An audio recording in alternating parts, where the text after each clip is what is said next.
రోజా real life కాదు కదా. హిస్టరీలో నిలిచిపోయే క్యారెక్టర్లు ఎలా పుట్టుకొస్తాయి? అసలు క్యారెక్టరైజేషన్లో ఫలానా ఫ్లేవర్ ఉండాలి అంటే దానికి ఏం చేయాలి? ఎలా ప్రశ్నించుకున్నాడో ఏమో బోయపాటి శ్రీను ఈసారి ఓ ఇంట్రెస్టింగ్ క్యారెక్టర్నే తెలుగు ప్రేక్షకులకు పరిచయం చేయబోతున్నాడు.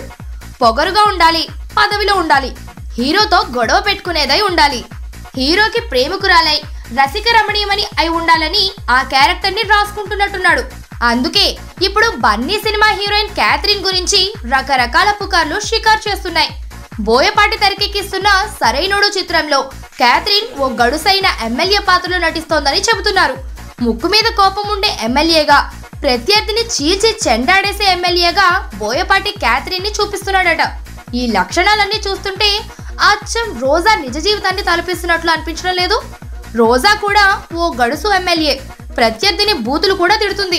మొదట టీడీపీలో చేరి ప్రజారాజ్యాన్ని టార్గెట్ చేసి రెచ్చిపోయేవారు. ఇవన్నీ ఒకవేళ బోయపాటి తెలివిగా క్యాథరిన్ క్యారెక్టర్లోకి ప్రవేశపెట్టి ఉంటాడన్నమాట. బాప్రే!